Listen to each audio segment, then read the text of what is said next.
Left main disease에서 이제 PCA 하는 거에 대해서 좀 정리를 해보겠습니다. 오늘 6케이스, 6테크닉을 준비했고요. 이런 수술하겠습니다. 하여튼 레드마크 트라이얼에서 본 롱텀 리절트하고 투스텐 테크닉 한때는 죽일 놈으로 돼 있었는데 지금 조금씩 부상하고 있습니다. 그다음에 레프트맨 DSISR이 왔을 때 DB도 괜찮고요. 옵티미제이션 해야 된다. 그다음에 엔티플레이트 에이전트에서는 레프트맨 PCI 투스텐팅 테크닉을 구사한 환자한테는 좀 달리 적용해야 된다라는 겁니다. 자, 6개의 different technique, 뭐 simple crossover, one stent plus final kissing balloon, two stenting 제일 쓰는 게 이제 미니 크라시 제일 많이 쓰고 있고요. 그다음 T stenting이고, 그다음 큐럿, 뭐 가능하면 V 또는 키싱 스텐트를 하기도 합니다만 이런 순서입니다. 그다음에 ISR이 왔을 때 또 스텐트를 넣는 게 아니고 DB 엔지오플라스티를 하는 것이 환자한테 좋다라는 겁니다. 자, 85%가 그냥 원 스텐트입니다. 그래서 원 스텐트 할 건 심플 크로스오버 뭐 이런 리전이 있죠. heavily calcified 되어 있습니다. 레프트 메인도 뭐 로터 아블레이션 못할 거 없습니다. 워낙 크기 때문에 처음에 2-0 버로 해가지고 조금 저항이 있습니다만은 뭐 두 개 쓸 수 없으니까요. 한 개로 해가지고 하기도 합니다. 이렇게. 그렇게 하고 그냥 심플 크로스오버를 해버리는 거죠. 엔저 보고 그 다음에 스탠팅을 여기 이렇게 하고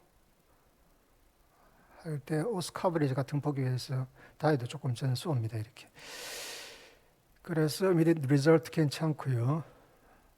그 다음에 13개월 팔로우를 전 항상 하고 있습니다. 레프트 메인은 괜찮습니다. 또 뭐 원스텐트 때 파이널 키싱 물론 할 수도 있죠. 뭐 이런 경우 서크는 괜찮아 보입니다. 그래서 레이디만 이렇게 스텐트 2개를 하고 레프트 메인 커버하고 여기가 조금 그래서 파이널 키싱 발룬을 하고 이렇게 파이널 엔지오 13개월 괜찮습니다. 뭐 이런 식으로 이렇게 원 스텐트 테크닉을 하는 게 거의 한 85%좀 됩니다. 우리나라에서.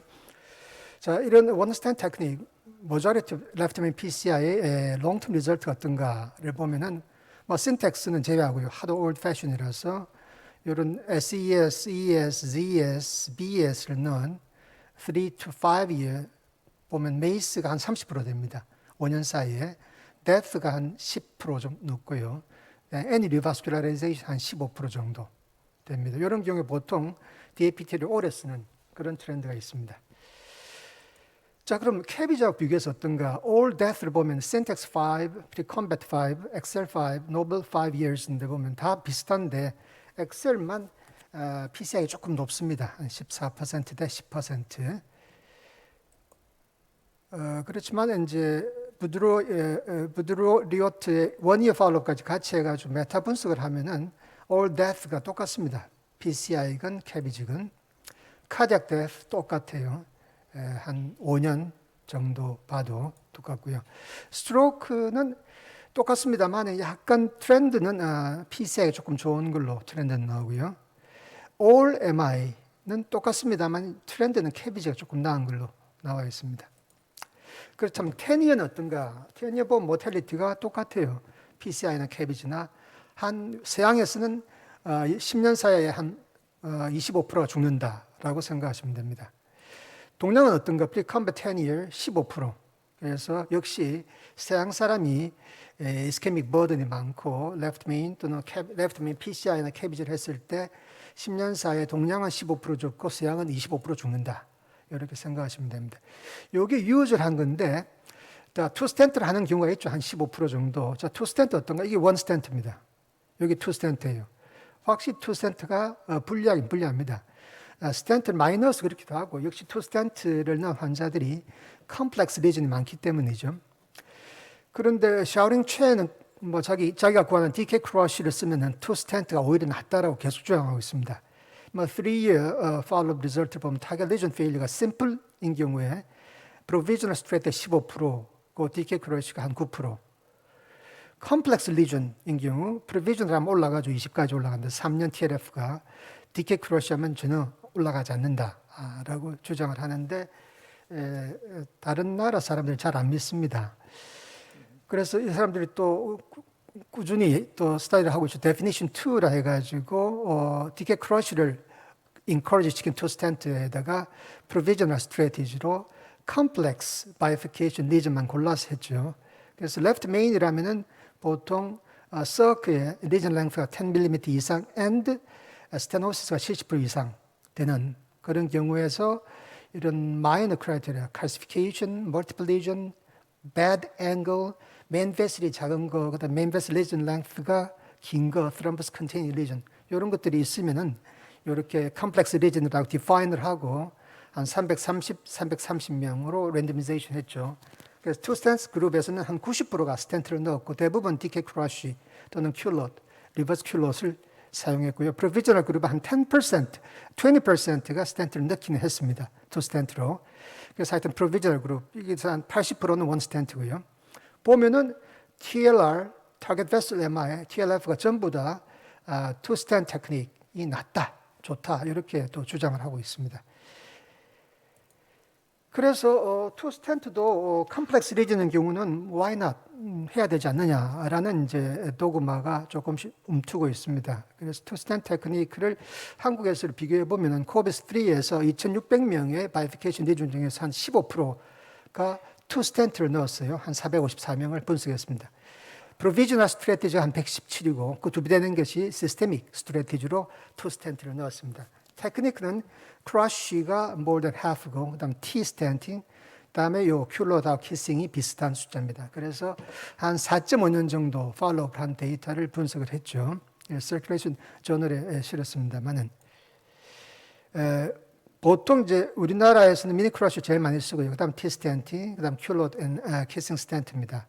그래서 미니 크러쉬는 뭐 이런 경우죠. 앵글이 어큐트하고 그 다음에 베슬 사이즈가 약간 밸런스가 안 맞을 경우에 이 경우는 서크가 굉장히 도미넌트합니다. 그래서 프리디를 이렇게 하고 양쪽 베슬에 그 다음에 마이너 베슬 여기는 LAD입니다. LAD에 먼저 스탠트를 넣고 블론으로 저는 항상 블론으로 크러쉬를 먼저 합니다. 그리고 느긋하게 세컨드 스탠트를 넣습니다. Left main to circle, main 오스까지 뽑아가지고 했습니다. 그렇게 하고 리와이링하고 final kissing balloon으로 하죠. Immediate result 괜찮고요. 그다음에 13month follow-up 똑같습니다. 이게 이제 미니 크러쉬고요. 그다음에 T 스탠팅. 저는 T 스탠팅을 개인적으로 좋아합니다. 왜냐하면 와이어 리크로싱이 쉽기 때문에. 역시 뭐 앵글이 좋고 그다음 베슬 사이즈 약간 밸런스 안 맞을 때 T 스탠팅을 하게 됩니다. 아주 굉장히 어글리 루킹이죠. 칼슘도 꽤 많습니다. 근데 앵글이 괜찮아요. 서크가 약간 작은 편이고요. RCA 도미넌트하고 그래서 프리딜라테이션하고 그 다음에 LAD가 심해서 로터블레이션으로 좀 갈아가지고 리전 프레퍼레이션을 좀 확실하게 저는 여러 번 이렇게 하고 있습니다. 아까워서요. 그렇게 하고 이제 블론으로 하고 그 다음에 서크에 이제 스탠팅을 이렇게 옷을 맞춰가지고 하죠. 이때 잘못해 툭 튀어나올까 싶어가지고 저는 미리 그 전에 쓰던 블론을 이렇게 넣어놓고 합니다. 그래서 조금 나오더라도 이게 서크 옷을 놓치는 게 제일 문제거든요. 그래서 아마 우리나라의 T 스탠팅 결과 안 좋은 것 같아요. 나중에 보여드리겠습니다. 그래서 항상 미리 블론 넣어놓고 여기에 조금 뺀다 싶을 정도로 마크는 항상 메인 베이스로 나와 있어야 됩니다. 그렇게 하고 그 다음에 블론이 잘 패스되면 아무 문제 없고 블론 좀 걸리면 한번 다집니다. 그리고 세컨드 스탠트를 넣죠. 그다음 파이널 키싱 블론하고 immediate result 아무래도 로터블레이션 하니까 보드이 확 줄어들면서 루멘을 충분히 확보할 수 있고요. 13month follow-up 괜찮습니다. 이게 뭐 T 스탠팅이고 그 다음 큐로 스탠팅 그래가지고 투 베슬이 비슷한 사이즈다 앵글이 어큐트하다 그러면 큐로를 많이 쓰게 됩니다. 굉장히 크리티컬하죠. LAD, big diagonal, circle가 간당간당하고요. 근데 RC가 워낙 커가지고 서클은 다 커버를 하고 있어서 서클은 무시하고 그냥 이 다이고널하고 인터미디엇 브랜치하고 LAD를 메인리 해가지고 좀 심플리파이 했습니다. 그래서 LAD 프리딜하고 다이고널 프리딜 해가지고 보니까 뭐 괜찮아요, 사이즈가. 오히려 다이고널이 더 큽니다. 그래서 스트라트 오프닝하고 LAD를 먼저 스탠트 넣고요. 다이고널 쪽이 훨씬 더 앵글이 좋아서 세컨드 스탠트는 항상 앵글 좋은 쪽을 세컨드 스탠트로 저는 취하고 있습니다. 왜냐하면 세컨드 스탠트가 잘 안 넘어갈 위험성이 있기 때문에 앵글이 좋은 부위를 세컨드 스탠트를 넣습니다. 그래서 다이고널 스탠팅하고 한 개 더 넣고 키싱 블룬하고 이게 레프트 메인 키싱 블룬하고 했더니 여기가 약간 찢어졌어요. 그래서 레프트 메인에 스탠트, 레프트 메인이 굉장히 긴데 스탠트 한 개 넣고 그래서 마무리를 이렇게 했습니다. 30month follow 상당히 커졌어요. LAD, 다이고널 엄청나게 커졌습니다. 서클은 잊어버리고 서클은 RCA가 다 서플라이를 해주고 있습니다. 이렇게. 그래서 아주 크리티컬한 리전이라도 이렇게 큘러 스탠팅으로 얼마든지 깨끗하게 할 수 있다는 거죠. 다시 코비3로 돌아와가지고 이게 이제 프로비저널 스트래티지로 투 스탠트 넣었고 이거는 시스테믹 스트래티지로 투 스탠트 넣었고 테크닉으로는 또 이렇게 나눌 수 있습니다. 결과를 보여드리겠습니다. 거의 5년 리설트를 보면 5-year target lesion failure가 똑같습니다. 시스테믹 투 스탠팅과 프로비저널 투 스탠트 우리나라는 10%입니다. 상당히 좋죠. 10% target lesion failure. 테크닉으로 보면은 크러쉬가 제일 좋아요. 한 9% 정도고 T-스탠팅 안 좋아요. 13%. 큘럿은 그 중간쯤 됩니다. 여기 한국의 현실이다. 리전은 항상 보면은 이게 반수는 이 서해소입니다. 나머지 20%는 left main, proximal LAD로 갈립니다. 프로비저널이건 시스템 투 스탠틱은 똑같습니다. 트렌드는. 크러쉬, T, 큘러, 키싱을 받으면 크러쉬와 T 똑같습니다. 서크 쪽이 한 60%, 나머지 20%가 레프트 메인하고 LAD가 갈라먹게 하고 있고요. 큘럿은 뭐 이렇게 똑같고 키싱도 똑같습니다. 그래서 큘럿 키싱이라는 게 LAD 서크에 이퀴벌런트한 상황이기 때문에 똑같이 리스트에도 비슷하게 온다. 또 이런 경우 아시메트릭 LAD가 도미넌트한 경우는 미니 크러쉬하고 T를 하는데 그런 경우는 50-60%가 서크에 온다. 나머지는 20%씩 나눠 갖는다. 이렇게 기억하시면 되겠습니다. 그 다음에 레프트 메인이 이 population에서 한 60%, non-left main 한 40%였어요. 그래서 left main만 보면은 systemic to provisional to stanting이 똑같습니다. 한 15% 정도. 근데 non-left main 같으면은 provisional이 훨씬 좋아요. 그래서 아무래도 이런 테크니크라는 게 사이드 브랜치를 좀 존중하는 그런 테크니크인데 그래서 이렇게 사이드 브랜치가 많이 좁은 데다가 또 문제가 생기니까 한 번 더 손을 대는 것 같습니다. 하여튼 레프트 메인에서는 여러분께서 마음대로 내키는 대로 오토스탠 테크닉을 해도 비슷하게 리절트 나온다라는 것입니다. 4 different technique에서 left main 6대4, non-left main 비교해 보면은 아까 말한 것처럼 left main 경우에는 T가 제일 안 좋고요. 미니 크러쉬가 제일 좋습니다. 근데 좀 작은 베슬로 가서 non-left main bifurcation 경우는 큘러트가 의외로 좋습니다. T는 여전히 안 좋고요. 그래서 아마 T를 점점 안 하실 것 같아요. 저는 개인적으로 T를 좋아하는데 서크 오스를 미스해서 그런 게 아닌가라고 생각을 합니다. 자, 레프트맨 ISR도 꽤 생기죠. 그래서 또 스텐트를 넣기보다는 DB 엔지오플라스티를 하는 게 저는 정도라고 생각합니다. 예를 보여드리면요. 이게 11년 전에 인데버 레졸루트를 넣었던 케이스인데 레프트맨 또 LAD에 쭉 넣었는데 바이피케이션 부위에 리스테노시스가 왔습니다. 그리고 요 밑에는 꽤 길게 넣었기 때문에 디스탈 베드가 안 좋아서 결국 이게 막히죠. 막히다 보니까 이 다이고널이 굉장히 중요하게 됐습니다. 그래서 left main proximal LAD 다이고널 쪽으로 DB 엔지오플라스티를 계획을 했습니다. 보면 intermediate branch도 조금 좁아져 있고요. 하여튼 RCA 도미넌트에서 서클은 손 안 대기도 하고 프리딜라테이션 해가지고 뭐 상당히 좋아졌습니다. 그래서 키싱 블룬 해가지고 인터미디트 브랜치를 조금 크라이나 시프트를 좀 회복시켜주고 DB 엔지오플라스티를 했죠. 시퀀 플리즈로 3회 30. Time to inflation, time delay to inflation 22초 걸렸습니다. 잘 안 넘어가가지고 조금 느리죠. 90초 인플레이션 했습니다. 중요합니다. 빨리 오랫동안 인플레이션 시키는 게 굉장히 중요합니다. 그 다음에 다이고널이 커서 여기도 DB 엔지오플라스티. 이거는 잘 했기 때문에 8초 만에 인플레이션 시작해서 90초까지 갔어요. 이거 아마 효과 좋을 겁니다.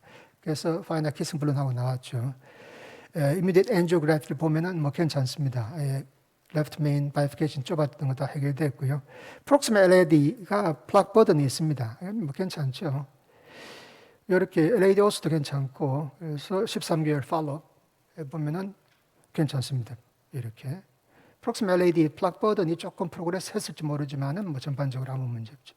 여기 중요한데 이런 식으로 another stent를 넣자고 하면은 서크 오스고 또 점점 컴프로마이즈 되기 때문에 이렇게 DB 엔지오플라스티를 하면은 얼마든지 이벤트 프리로 환자가 편하게 살 수 있다는 건데 저는 이 DB 엔지오플라스티 굉장히 많이 했습니다. 그동안에. 그래서 여러분께 노하우를 가르쳐 드렸는데 한 4가지 옵션을 반드시 하고 싶는 일단 리전 프레퍼레이션 잘해야 된다는 거고 블룸 큰 걸 써야 된다.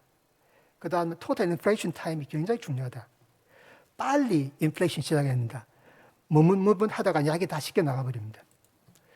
그래서 저희들이 제가 뭐 저 혼자 거의 했지만은 DB 엔지오플라스티 한 5년간 한 320 리전을 해가지고 310 리전을 쭉 팔로우업을 한 걸 다 분석을 해봤는데 프리딕터가 요 페이션 프리딕터 있습니다. 이건 우리가 교정할 수가 없죠. 여기 우리가 교정할 수 있습니다. 프레퍼레이션 잘 못 돼가지고 레지dual 스테노스 있으면 안 좋습니다. 그 다음 블룬을 작게 쓰면 안 좋아요. 인플레이션 타입이 짧으면 안 좋습니다. 그래서 컷오프 밸류를 보니까 오리지널이 다이미터 스테노스 20%를 남겨놓으면 안 된다. 그 다음에 블룬을 적어도 91% 이상 써야 된다. 스텐트하고 비슷한 사이즈 써야 된다는 이야기죠. 인플레이션 타입 60초 이상 가야 된다라는 겁니다.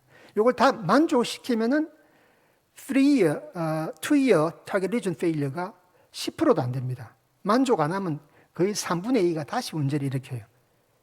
그래서 옵티미제이션 하는 게 굉장히 중요하다는 것이고 이 리절트가 다른 레저에 비하면 우월합니다. 그래서 left main subset에서도 분석해 보니까 워낙 샘플 사이즈 작아서 뭐 하지만 하여튼 lesion preparation 잘 안 된 사람이 target lesion failure가 온다고 inflection 타임이 짧은 사람이 target lesion failure가 다시 옵니다. 그래서 조금 분석을 해봤어요. 분석해 봤더니 4개를 한 개 더 넣어가지고 해봤더니 lesion preparation 20% 이상 미만으로 줄여야 된다는 거고 일단 볼륨 사이즈를 스텐트 또는 베슬 사이즈 95% 이상을 써야 된다는 거고 타임 딜레이 투 인플레이션을 25초 미만으로 빨리 인플레이션 시작해야 된다는 거죠. 인플레이션 듀레이션은 60초 이상을 해야 된다. 그렇게 하면 옵티미제이션이 된다는 것이고 상당히 성적이 좀 옵티미제이션 하면 이렇게 성적이 좋아요.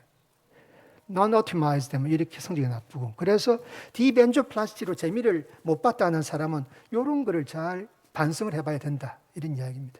그 다음 엔티플레이트 에이전트인데요. 지금 구스티노가 top complex PCI 이렇게 뭐 디파인을 했습니다만은 6개입니다. 3 vessel, 3 stent, 3 lesion, bifurcation 2 stent, long stenting, C2 intervention.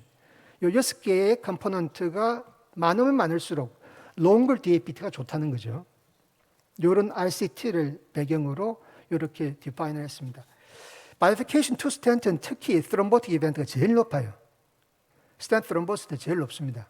그래서 특히나 long DAPT가 필요하다는 건데 그랜드 DS 13,000명, 18,000 리전을 3년 동안 컴플리트하게 팔로우업을 해가지고 필아웃을 했죠. 그 중에서 13,000명 중에서 bifurcation 5,000명이고 left main bifurcation 700명이었어요.